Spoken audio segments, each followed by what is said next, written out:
I'm Ruth the Magpie Stitcher. This is Sunday the 1st of February 2026 and this is Flosstube number 3. Today I'm going to talk to you about my January stitching. Life in January has gone wow.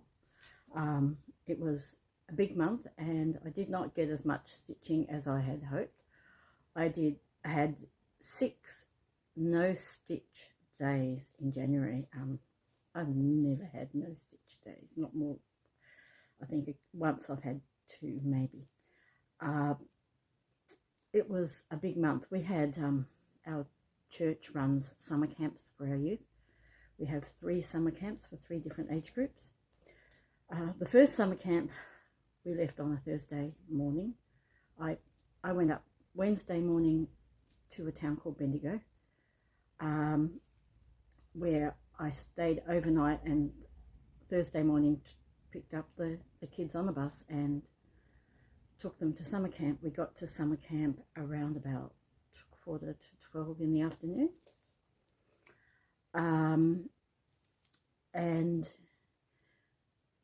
As many of you will know, we had bushfires in Victoria and they were pretty bad.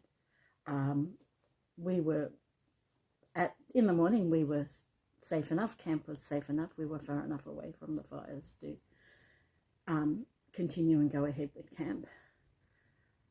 By mid-afternoon the fires had come, more fires had started closer to where the campsite was.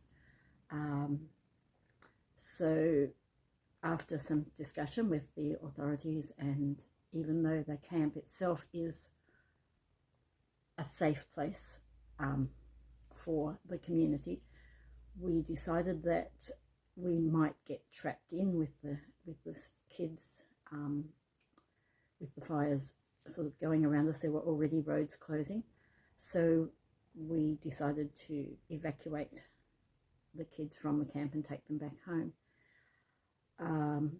They gave us dinner before we left, so we left about between 7:30 and 8 o'clock, which meant I was driving for about 3.5 hours, maybe a bit more, back to where these children lived, so I could drop them off and safely with their parents. One of the parents gave me a place to stay overnight before I had to travel back to Melbourne again. So I travelled back to Melbourne the following morning, and then we just had to sit and wait to see what would happen for the next camp, which was to be starting the following Tuesday. Monday afternoon we got a call to say that the camp was going to go ahead, but instead of bringing them Tuesday morning, we would take them Tuesday afternoon, and they would arrive around 4 o'clock in the afternoon. That was a very successful camp, and then the 3rd camp after that went ahead as well. But it was a really stressful time for all of us. My drive back was not very easy, because all the main freeway was closed, and all the trucks were diverted up onto a smaller secondary road, which I was using to take the kids back. So I had about 40 kilometres of bumper to bumper trucks coming towards me on that very narrow road, which was a bit challenging, and it was dark, and so you've got all the bright lights. And so it was quite hard, but I got the children safely back to their homes, and then so yeah, it was quite challenging. So yes, as a result of the travel to and from camps and the second camp, they wanted all the bus drivers to stay on site to make sure that if we had to evacuate again, that we were there, that we could just load them and go. So it's not, I did do some stitching at camp, but not as much as I would have liked. So without too much more, I will go ahead and show you what I managed to stitch on, and then I will tell you what I will be doing for stitching on during February. So I'm going to start with my Heaven and Earth cell. This is Glistening Wings. I did 5,527 stitches on Glistening Wings in January. My goal was to get about 7,500, so I didn't reach that goal, which is a bit disappointing. And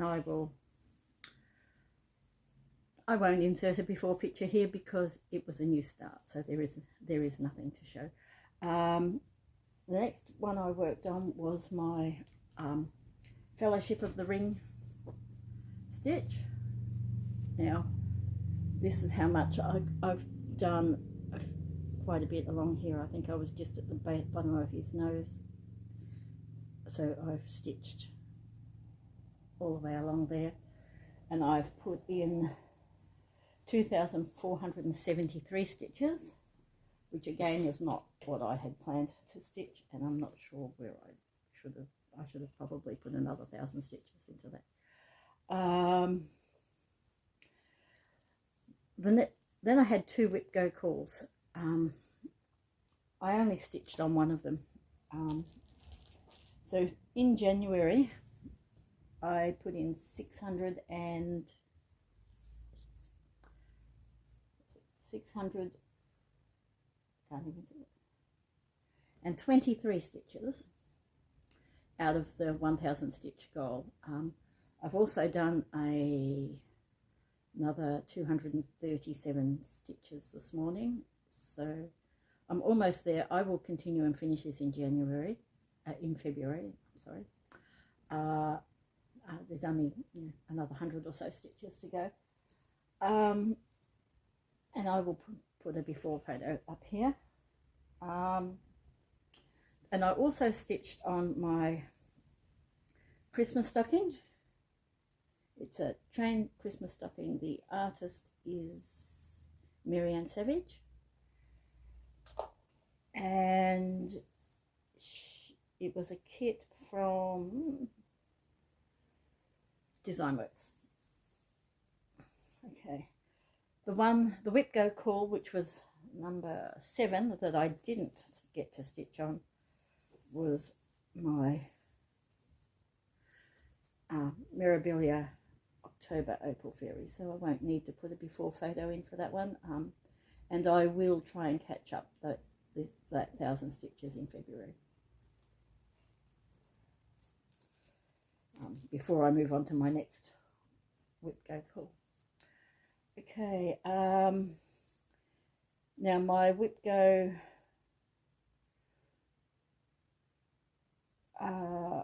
calls for February, and I don't think I got the numbers. I think it was number 5 is Grandma's Lilacs by Carolyn Manning, and I plan to put 1,000 stitches into that one. And the next one is the Ukraine Gnome number 1 from, I think I bought it from WonderStitchUA. It is now, no, Wonderland Ukraine. It's now available on WonderStitchUA, and I plan to also put 1,000 stitches into that one. I will also be continuing on my Fellowship of the Rings and Glistening Wings, and I will have a new start, which I will show you up here, of a bookmark that I will be stitching for a retreat that I am stitching on the border retreat that I will be attending in March this year. Sorry. Ukraine Gnome was number 22 on the whip go board. Let me see. Ukraine Gnome is designed by Zana Strybuck, and it is based on an illustration by Julia Glushok. I think that's how it's pronounced. I might have made a mess of that. So yeah, that's my update for now. what I will do now is tell you that I have been, who I've been watching on YouTube. I will start with Fun with Cross Stitch. I've been watching Sharon, and I won one of her giveaways this week, which was really exciting. I will put a picture of it here, and it was just a little. She is celebrating her 60th birthday this year, and she did 6 giveaways. She was giving away 6 of the charts that her and Nessa create. So I was able to choose one of those. The charts are available on her Facebook page called Fun with Cross Stitch. You do have to answer some questions if you want to join. I also watch Laura from I Stitch Birds. I love Laura. She's a great person, and she's also a part of my my stitchy group that I go to the meetups on one Saturday a month at the local library. Another Australian stitcher that I watch is the Max Colour Stitcher. I love the pictures she works on. I love the way she works through her pieces, and she spins the wheel and does 500 stitches on a project. It's really great to see how her projects are growing, and I also love cats. And 2 other stitchers I watch. Laura from Stitching by the Shore. Now, Laura, I think, was the first Flosstube person I came across and started to watch, and it was from watching her YouTubes that enabled me to buy the Ukraine Gnome to start stitching. She was stitching one of the other gnomes, and I thought they were really gorgeous, so I had to buy one. And I had to buy them all. One more I watch is every morning in Australia time, about 7:30, there is a live stream called Slow Stitch with Yogi, and I participate in that when I can. When I'm working at 7:30 in the morning, I'm out working. I can't watch it then, but sometimes she's still going when because I do a bus run and pick up the kids from school. So when I finish, sometimes she is still going, so I can join in there. So, and she's fun to watch, and there's a lot of interaction in the chat, and yeah, a lot of really lovely stitches there. So yes, I really enjoy Slow Stitch with Yogi, and it is, as she said, she does stitch slow, but she doesn't but she's doing it for the enjoyment. So that's all I've got to share with you today. Thank you so much for coming. Thank you for any new watchers. Thank you for those of you who are coming back, and thank you to all my wonderful subscribers who have subscribed to my channel. That was just amazing. I have had no idea that anyone would even really watch my videos, so I really appreciate you all, and I will catch you next time. Bye.